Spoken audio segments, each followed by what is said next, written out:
Hi guys, and welcome to another episode of Attorney Ja Vlogger, Law for the Everyday Layman. Today we'll take up part 2 on the law of negotiable instruments, and we'll be talking about the requisites of negotiability. We'll take them up one by one, okay? Now, if you like my videos and you want to see more, please hit the subscribe button. Also, please remember that this is only for educational purposes and is not a substitute for proper legal advice or for studying and understanding the law, okay? Now, when we talk about negotiable instruments, we will know that an instrument is negotiable if first we check the whole of the instrument and we check only what is on its face, and we will see if they comply with the requirements under Section 1 of the Negotiable Instruments Law. Okay? Under Section 1, which I suggest you memorize, no, to make your lives easier, no? Section 1 requires that first, the instrument must be in writing and it must be signed by the maker or drawer. Second, the instrument must contain an unconditional promise or order to pay a sum certain in money. Okay? Third, the instrument must be payable on demand or at a fixed or determinable future time.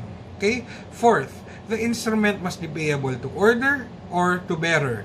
And finally, in case the instrument is addressed to a drawee, then the drawee must be named or otherwise indicated therein with reasonable certainty. Okay?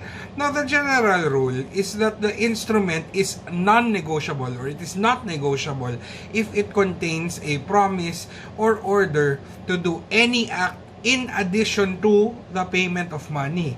Okay, so the instrument must only contain a promise or order which is unconditional to pay a sum certain in money. However, there are provisions, omissions, and two other things which do not affect negotiability. Okay, namely those two additional things would be, first, acceptance does not affect the negotiability of the instrument because acceptance is only it only determines the liability of the drawee. Okay, so it does not affect its negotiability. No, it can still be negotiated. Okay. And the second thing which does not affect negotiability would be endorsements. Okay? Endorsements do not affect negotiability except in two cases. First, in case of a promissory note which is payable to the order of the maker, then that maker must endorse that promissory note. Otherwise, it will be non-negotiable. Okay? Because there is no way to negotiate it further. Okay? The second case is in case of a restrictive endorsement, in the sense that it prohibits further negotiation. There are other instances of restrictive endorsements, no? But in case of a restrictive endorsement that prohibits further negotiation, then of course negotiability is affected because the instrument is no longer negotiable. Okay? But as to the provisions and omissions which do not affect negotiability, we'll take them up one by one. Okay? So first, negotiability is not affected by a provision which authorizes the sale of collateral securities in case the instrument is not paid at maturity or on its due date. For example, no, a ring is pledged as security for the fulfillment of the principal obligation. Okay? And that pledge of the ring contains an authorization to sell such ring at public auction in case of failure to pay the principal obligation. Okay?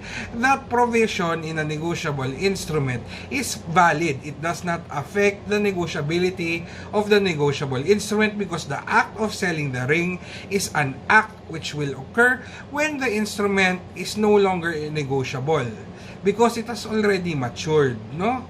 The due date is already over. Okay? Now, second, the negotiability of an instrument is not affected by a provision which authorizes a confession of judgment if the instrument is not paid at maturity. Okay, and what is a confession of judgment? It's a written acknowledgement by the defendant of his debt or liability. In other words, it enables the holder of that confession of judgment to obtain judgment without delay, no? Because it eliminates the need for a trial. In the Philippine jurisdiction, a confession of judgment is void. Okay, because it is contrary to public policy. So we don't even have to talk about this so much, no? If a confession of judgment appears on the negotiable instrument, then the negotiable instrument is non-negotiable. Okay, you cannot negotiate it. Okay, however, if the confession of judgment is given after the case has already been filed, then that one is valid. Okay. But again, the negotiability is not affected whether confession of judgment appears on it or not. Negotiability is not affected. Okay? Now, third, negotiability is also not affected if there is a provision which waives the benefit of any law intended for the advantage or protection of the debtor. Examples would be the waiver of presentment for payment or acceptance, of payment for presentment for acceptance rather, or notice of dishonor, or the need for a demand. Okay, if those things are waived, then that's all right, no? It does not affect negotiability. Okay? And finally, the fourth is negotiability is not affected by a provision which gives the holder, take note, the holder, an election or option to require something to be done, okay, an act to be done in lieu of payment of money. Take note, it is the holder, because if it is the promisor, no, or the person who makes the instrument that is given the option, then the note is non-negotiable because you cannot compel him to pay money, no, because he has the choice between either performing an act in lieu of money or paying money. Okay, so in order for the instrument to still be negotiable, the option to choose an act in lieu of payment of money must be given to the holder. Okay? Now, there are also certain omissions or failures, no, failures to do, no, omissions which do not affect negotiability. Okay? First, negotiability is not affected by the fact that the instrument is undated. Generally, people should put the date, no? Generally lang, no? But if the instrument is not dated, negotiability is not affected, okay? Why? Because the law says that the date is not necessary. If the instrument is dated, of course, then that is presumed to be the true date, no? And the fact that the instrument is antedated or post-dated will not affect the validity unless the antedating or post-dating is for an illegal or fraudulent purpose. Okay? Now, if the instrument is undated, however, it is considered dated at the time the instrument is issued. Okay? However, of course, these rules on dates are subject to Section 13 of the law, where it is said that the date, in case the date is necessary to determine the date of maturity. What does that mean? Like, in case the note or the instrument says pay 30 days after date. If there is no date, how will you know when the note is payable? Okay? Because you need to know the actual date, so you will know when is the 30 days from date. Okay? So in that case, no, under Section 13, any holder may insert the true date, and the insertion of a wrong date, no, of a false date or a wrong date, will only be void as to the party who made the false date. Okay? The instrument will be valid and binding in the hands of a subsequent holder in due course, meaning someone who has no notice of the defect in his title. Okay? Now, I will be discussing sections 13, 14, 15, the important ones, in a separate video. But for now, let's move on, no? The second omission, which will not affect the negotiability, is an omission to specify that value was given, or that any value it does not specify the actual value which was given, or does not specify that any value was given at all for the instrument, no? Because usually an instrument will state na for value received. Okay? But even if that statement is not there, negotiability will not be affected. Okay? Why? Because under Section 24 of the law, consideration is presumed. No? Every negotiable instrument is deemed prima facie to have been issued for valuable consideration. And every person whose signature appears on the instrument is presumed to have become a party to the instrument for value. That's 24. Okay? Now, another omission which does not affect negotiability is in case the instrument does not specify the place where it is drawn, okay, walang problema yan, or where it is payable. And in case of where the instrument is payable, Section 73 gives us rules, no, for presentment for payment. Okay, if there is a specified place, then of course it should be paid there, no? If no place is specified but the address of the drawee appears on the instrument, or the person who is primarily liable appears on the instrument, then the instrument will be paid at that address. Okay, but if there is no address, then at the residence or the business or the place of business of the person who is going to make payment, whether it be the drawee or the maker. Okay, and in the absence of all the foregoing rules, then wherever that person who is bound to pay may be found, or his last known business, place of business or residence. Okay, now the negotiability of an instrument is also not affected by the fact that it bears a seal, no, because this is yung seal that's for American law, no, it's non-negotiable in the states, no, if it bears a seal. But here in the Philippines, whether there is a seal or not, it does not affect negotiability, no? And finally, negotiability is not affected through the designation of a particular kind of currency in which payment is to be made. Okay? Because the instrument can state any currency. It can be Philippine, Japanese, whatever, no? Okay, so now we can go on to the individual requisites one by one. The law says the instrument to be negotiable must be in writing. So it can be done in any manner and with any material. It can be print, ink, pencil. It can be on cloth or leather, paper, of course, no? And it must be signed, okay? The signature may also be done in any manner, no?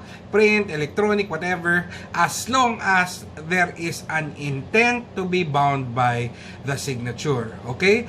The law also says that if it is not clear in what capacity a party intended to sign, then he is deemed to be an endorser. But if it's clear, of course, then he will be what he is, no? If he's the maker, if he's the endorser or the drawee, etc. No? Now, one who signs under a trade or assumed name is liable to the same extent as if he signed his own name. Okay?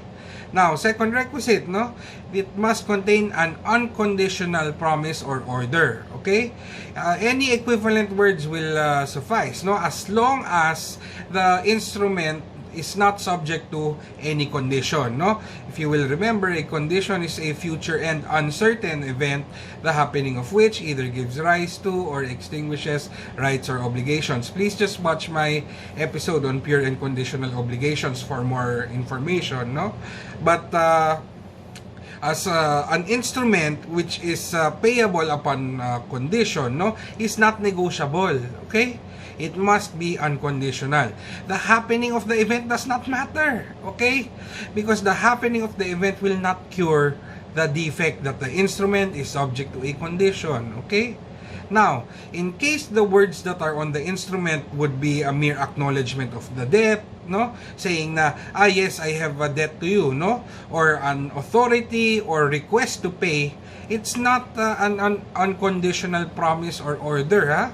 So the instrument in those cases, no, mere acknowledgement of debt, authority, or request, no, please pay, like that, no, request, I am imploring you, please pay, no, okay, it has to be a promise or order to pay, okay.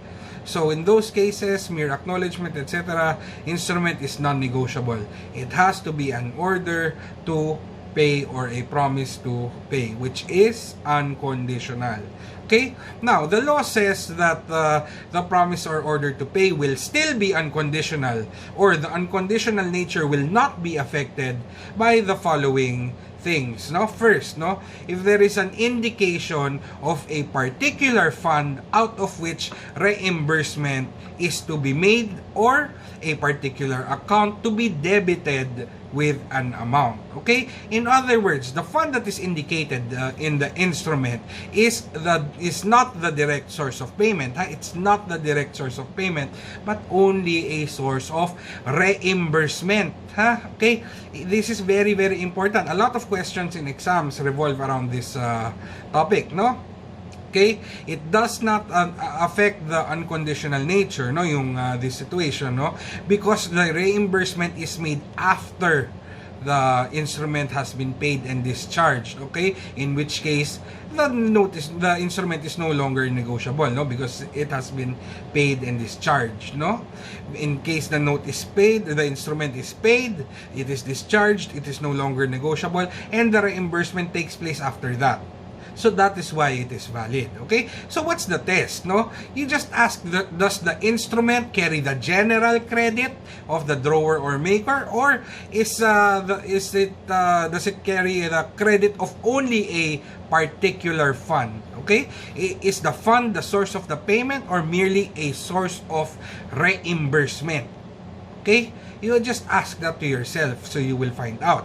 Because if it is a direct source of payment, such as the case where it is stated that pay from my salary that I will receive on June 30. Okay? In that case, that is payment is to be made from a particular fund. Okay? So in that case, that is conditional, because payment will depend on the adequacy or sufficiency of the salary. So in that case, it is non-negotiable. But if the source of the funds is merely a source of, if the funds are merely a source of reimbursement, no, in case it is stated that pay X and reimburse yourself from the rentals that I earn from my building, then that is valid. Why? It is unconditional and therefore negotiable. Okay? Because the drawee will just have to pay, and then later he will reimburse himself. No? He pays himself from a particular fund, which is the rentals earned from the building. Okay?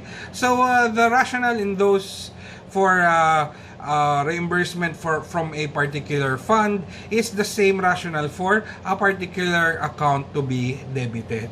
Okay? So now we can move on to the second instance, which does not affect the unconditional nature of the promise or order, which is a statement of the transaction which gives rise to the instrument. Okay? In case there is a statement of that transaction which gives rise to the instrument, it should only be used to identify or describe such transaction or contract. Okay? So words like that would be in accordance with the contract, no? Like that. But it should not be subject to the terms or conditions of the contract. Okay? Not subject to. Because if in case of subject to the terms and conditions of the contract, that will be non-negotiable. Okay, why? Because it's now conditional. It's subject to the terms and conditions of the contract. And that contract is an external factor which is not on the face of the instrument. And therefore, it is non-negotiable. Okay? Now, we move on to the second half of that requisite, no? It must be a sum certain in money. Remember that there should be no additional act, okay, in addition to the payment of money, and it's not affected by provisions which authorize the sale of collateral, authorize a confession of judgment, waives the benefit of any law, or gives the holder an election to an option to require something to be done in lieu of payment of money. Holder. Okay? So remember those. I discussed those earlier, no? So in this case, no, yung sum certain in money, it is valid even though it's not legal tender stated, no?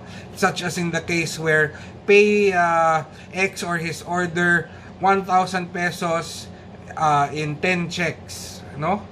So the payment will be in checks, no, which are not legal tender, no, unless they are in cash, no. But it's still valid because the sum certain is still the sum is still expressed in terms of money. That is what is important. You can determine that the sum is certain in money, no. And as you will know that the sum certain in money, okay, if it is the amount that is unconditionally to be paid, okay, can be determined on the face of the instrument. One look at the instrument, you can know that that is the amount to be paid. Then it is already a sum certain in money. Okay? Now, that will not be affected by the fact that the exact amount is subject to a mathematical computation. Okay? It will still be certain even if we have to compute for it. That is fine. Okay? In other words, no, the law says that the sum is still certain even in the following cases. First, if the sum to be paid is in stated installments. Okay? As long as each installment is states the amount as well as the due date for each installment. Okay? Also, the certainty of the sum is not affected if there is an acceleration clause, no? For instance, on default of any installment, the whole amount will now be due. Okay? That will still make the sum certain, no? Okay? Unless the acceleration clause is at the option of the holder. Okay? Now, the certainty of the sum is also not affected if there is a statement of with exchange, no, whether at a fixed or the current rate, no. And what is this exchange? No, it's simply the charge for the expense of providing funds at a place where the instrument is payable if the instrument was issued in some other place, no. So this applies only to foreign bills. Okay, yung exchange rates, okay, yan yun, no. So this statement, no, of including a statement on the exchange does not affect the certainty of the sum and is valid because the amount can still be ascertained. No, you just compute how much will be due. Okay, and finally, the certainty of the sum is not affected by a statement saying with costs of collection or attorney's fees in case payment is not made at maturity. This is valid, no, and does not affect the certainty of the sum because the increase in the amount, no, yung cost of collection or attorney's fees, that increase will only take place after maturity or after the instrument has been is due, no, because in that case, especially if the instrument has been paid, then the instrument will no longer be negotiable. Okay? Okay, now we can go to the next requisite, no? Payable on demand or at a fixed or determinable future time. Let's begin with the part of on demand, no? When we say an instrument is payable on demand, it just means that the holder may call for payment at any time. On demand niya eh. Okay? So, the law tells us when an instrument is payable on demand. First, no, when it is so expressed to be payable on demand, or expressed to be payable at sight, or expressed to be payable on presentation. No, that's the first instance. No, the three that I said. Okay, so when we say it's payable on demand or at sight or on presentation, this applies whether to immediate parties, no, yung magkasunod, or yung to subsequent parties who come later on. Okay. And when we say payable at sight, it simply means payable as soon as it is seen by the party who is primarily liable. Okay? So, equivalent words may be used, no? And not necessarily the words required by law. Okay?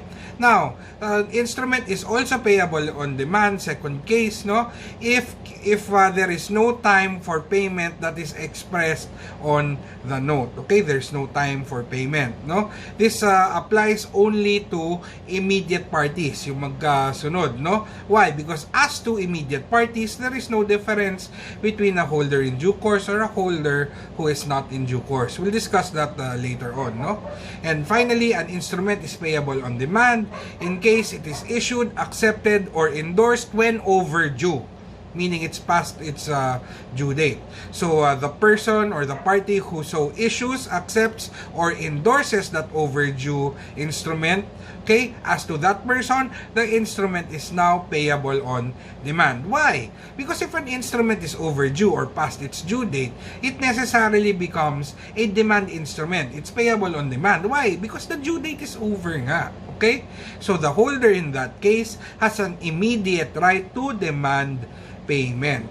Okay, so let's go now to payable at a fixed or determinable future time. In this case, the instrument is payable only when the term arrives, no, the term or the period, no.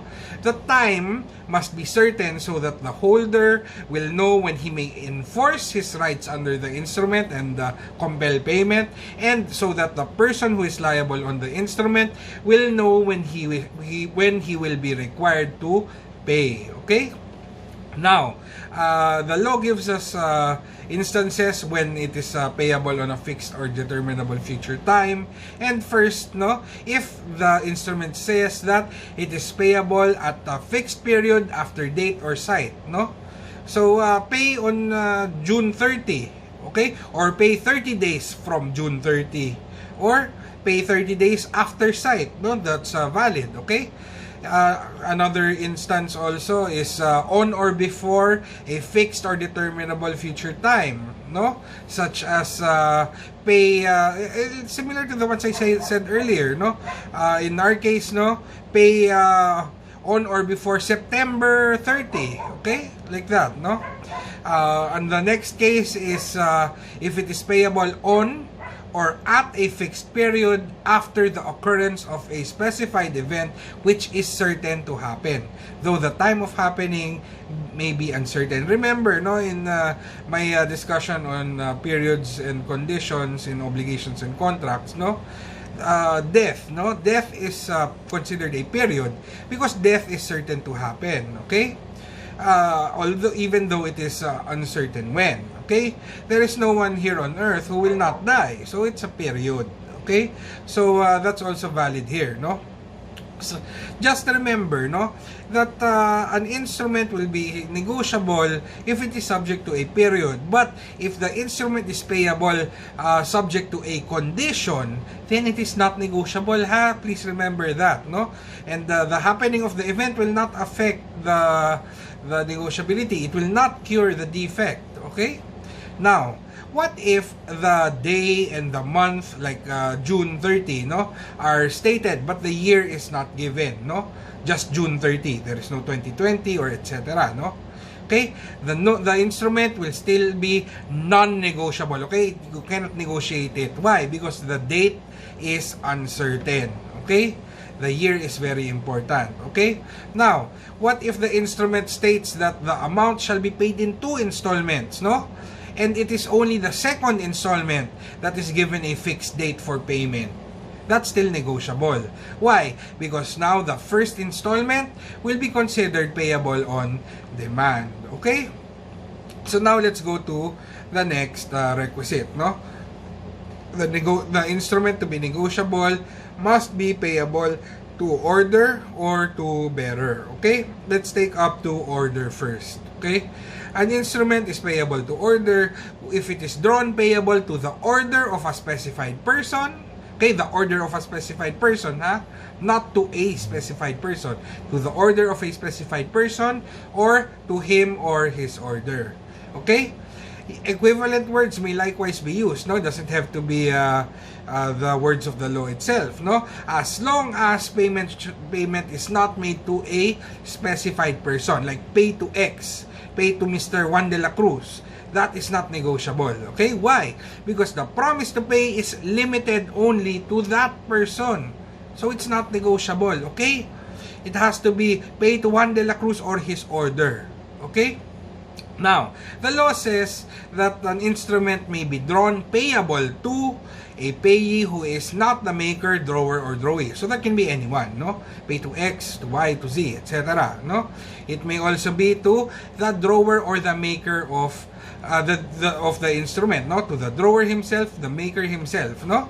In other words, no? pay to the order of myself. That is valid, no? That's negotiable, okay? But, take note, no?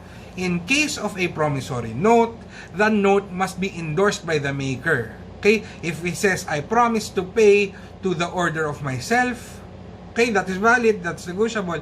But, in order to be complete, he has to endorse it. Okay?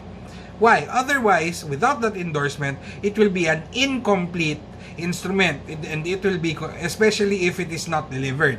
And in case of an incomplete and undelivered instrument, pasok na si Section 15. This is one of the more important sections, no, in the law. And we'll discuss this in another video. But under Section 15, an incomplete and undelivered instrument is not a valid contract in the hands of any holder as against any person whose signature appears on the instrument before it was delivered. So if the maker does not put his endorsement, that instrument cannot be enforced against him, okay? Because he did not complete it with his signature, okay? Now, that is for promissory note. But in the case of a bill of exchange, if it is accepted by the drawee, no, and the drawee becomes an acceptor, the instrument is now equivalent to a promissory note that is made by the acceptor to the drawer, no? Not literally, no, that is just the net effect, no, that the bill of exchange will now have the same effect as if the acceptor had executed a promissory note in favor of the drawer. Okay, now another instance, no, when it is payable to order, no, is when it is made payable to the drawee, okay, such as pay to the order of yourself. Okay, the instrument is addressed to Z as drawee, and it says pay to the order of yourself. Okay, the drawee will just get the funds in his hands that belong to the drawer, and he will pay himself. Okay, now next situation, no, can also be drawn payable to two or more payees jointly. Okay, pay to the order of X and Y, no, jointly, and okay. It can also be drawn payable to one or some of several payees. Okay? Like pay to the order of X, Y, or Z. Or pwede din yung pay to the order X, Y, and Z, or any one of them, or any two of them. That's still valid. Okay? And finally, it can be drawn payable to the order of a holder of an office for the time being, such as pay to the order of COMELEC Commissioner of division of the second division, no, like that, pwede yun. Okay. Now, if the instrument is payable to order, okay, payable to order, take note, the payee must be named or otherwise indicated therein with reasonable certainty. Why? Okay? If there is no payee, then there is no one who can endorse the instrument. Okay? The negotiable purpose of the instrument is now defeated. Okay? So it is now non-negotiable. Of course, this is subject to the rules in sections 13, 14, 15, no? Okay? Which again, we will take up in another video. Okay? So now let's talk about instruments payable to bearer. Okay?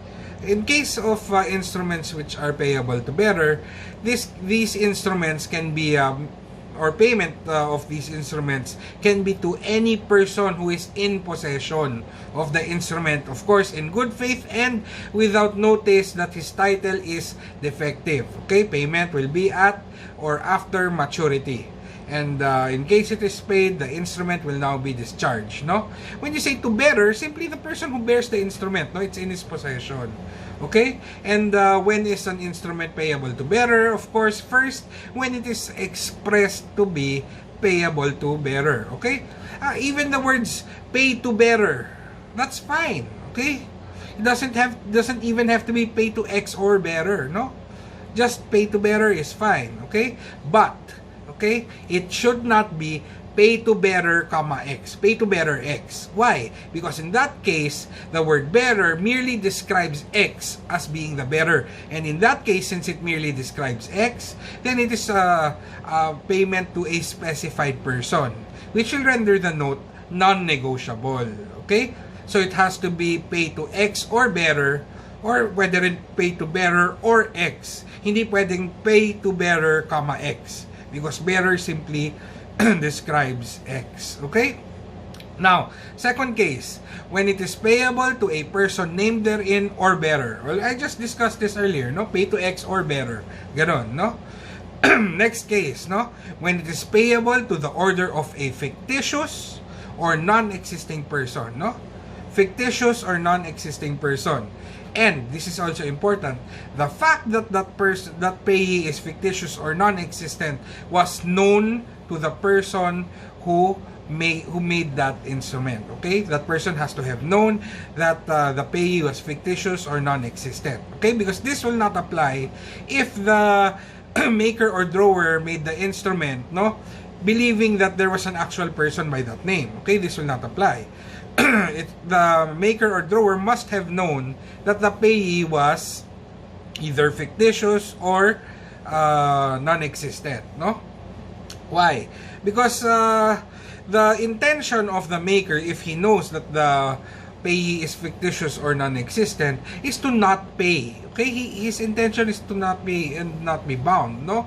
Okay, but the law will treat it as a bearer instrument. Okay, so this is not limited to persons who have no real existence. Okay, what matters is the maker or the drawer does not intend to pay. Okay, why? Because there is no one who will endorse it. Like let's say pay to Popeye, pay to Goku, Vegeta, whoever, no? Those aren't real persons, no? Okay, so those persons cannot endorse the instrument, no? It cannot be passed further on, okay, because they do not exist, okay, or they are fictitious people, no? So in this case, the law will now presume that the maker or drawer intended the instrument to be transferred by mere delivery.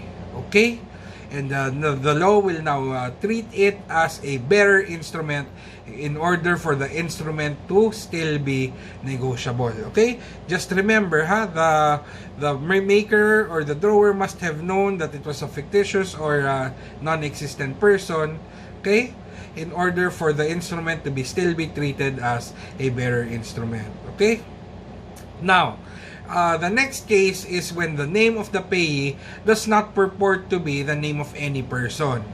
Okay? The name that is written in the instrument is not the name of any person. Like pay to cash, pay to money. Okay? In that case, the instrument is negotiable by mere delivery. Okay? And finally, no, when the only or last endorsement, no, yung signature sa back from my previous video, no, when the only or the last endorsement is an endorsement in blank. When we say endorsement in blank, it is not 2A signed X, no? No, it's just the signature that appears, the signature of the endorser, no? If the instrument is if the last endorsement on the instrument is an endorsement in blank, okay, then it is considered now a bearer instrument, okay? So whether it be an order instrument or a bearer instrument, it can be converted to a bearer instrument. Okay, how? By simply endorsing in blank. Okay, in other words, you just sign your name without specifically designating the party to whom it is being negotiated. Okay, however, please take note of section 40, which gives us the rule that once a bearer instrument, always a bearer instrument. This is very important. Okay, if an instrument was made to be a bearer instrument, it will always be a bearer instrument even if it is endorsed specially, meaning to someone specifically, no? Okay, in other words, an instrument which is originally payable to bearer can be negotiated by mere delivery even if it is endorsed specially. Okay? The only effect of the special endorsement is to make that endorser liable as an endorser to the persons who receive their title through him, no, in the line of succession. Okay? For instance, the A is the holder, he endorses it specially to B, who endorses specially to C. B and A will be liable to B and C because they derive their titles through A. There is a line of succession. If it is cut through a blank endorsement, no, then the subsequent parties after the cut can no longer derive their title through A because it was cut by the blank endorsement. Okay? We'll discuss that more later on, no? Now, in case of an order instrument which has a different rule, no, if it becomes payable to bearer, no, it becomes a bearer instrument through a blank endorsement, no, then later on it is endorsed specially. It can no longer be negotiated by delivery again. It has to be endorsed by the person to whom it was specially endorsed. Okay? So again, in case of bearer instruments, once a bearer instrument, always a bearer instrument, meaning that if it's specially endorsed, it can still be negotiated by mere delivery. But if it's an order instrument at the start and it becomes a bearer instrument through a blank endorsement, no, meaning just the signature appears, okay, then later on, it was specially endorsed to A, signed B. Then only B can endorse it afterwards. Okay? It cannot be negotiated by mere delivery. Okay?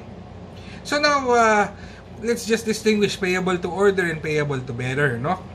When we say an instrument is payable to order, the payee must be named or indicated with reasonable certainty. But in the case of instruments payable to bearer, the payee need not be indicated. Remember, I said it's enough that it states payable to bearer.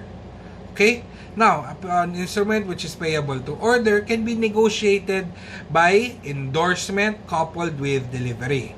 It has to be endorsed and delivered. Okay? But in case of instruments payable to bearer, it can be negotiated by mere delivery. Just delivery. No need to endorse. Okay? In case of instruments that are payable to order, originally payable to order, they can be converted to bearer instruments through a blank endorsement. But in case of instruments payable to bearer, they cannot be converted to an order instrument. Okay? Once a bearer instrument, always a bearer instrument, and it can be negotiated by delivery even if it is endorsed specially. Okay? Now, on to the final requisite, no?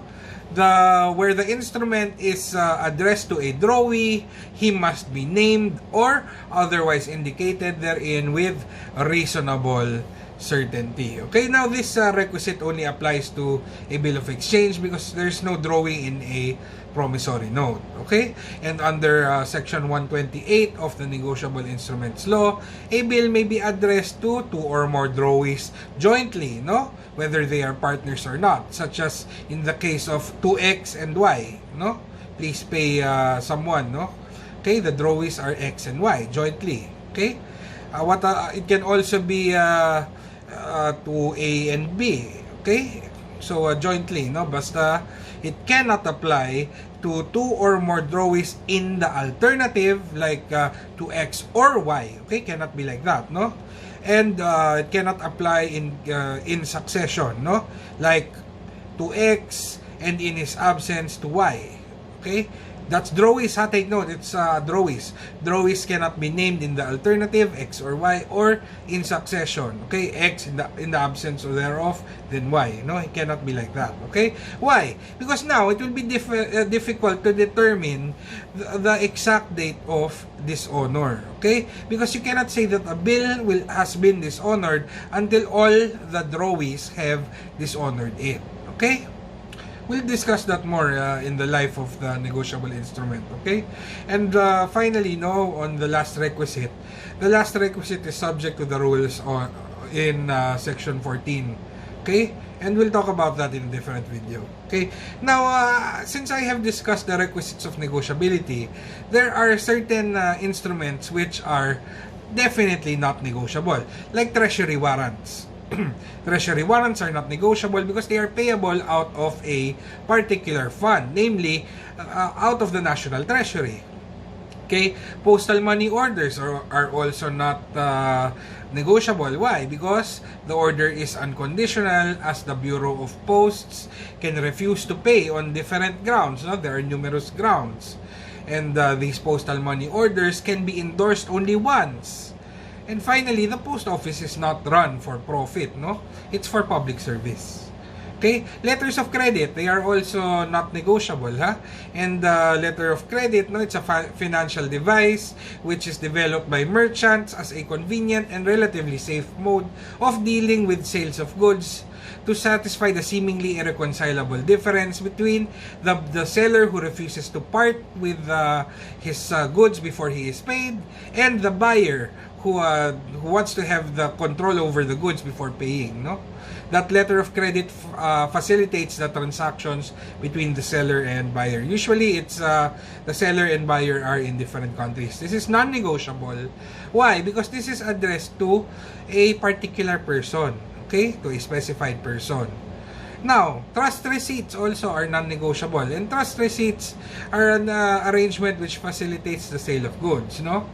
Let's say a person wants to sell some goods but he doesn't have money, he'll ask for a trust receipt arrangement with a bank, and the bank will release the goods subject to the agreement that the person will now pay the bank, or he will return the goods to the bank in case they are not sold, no? Trust receipts are not negotiable. Okay? They're not negotiable because, of course, no, they are payable to a specified person, the bank, and they are subject to a condition, which is the sale of goods. Okay? Negotiable documents of title, even if the word negotiable is there, these are not negotiable instruments. They are negotiable, no mistake about it. They can be negotiated, but they are not negotiable instruments, and they are not substitutes for money. Okay? They're different. They're governed by the law on sales. Okay? And the negotiable document of title is simply a document of title in which it is stated that the goods referred to therein will be delivered to the bearer or to the order of any person named in that document. So it has some similarities to negotiable instruments, but it is not negotiable. Okay? Why? Because they are payable in goods and not money. Okay? So examples of these are bills of lading, warehouse receipts, etc. No? Okay, kedan, ganyan. Okay? And finally, certificates of stock, no, which are issued by the corporation. They're not negotiable instruments. Why? Because there is no unconditional promise or order to pay a sum certain in money. Okay? So that's it for the requisites of negotiability. And I hope you may have picked up a thing or two. I hope to see you soon for the next video. Okay? And see you soon. Bye.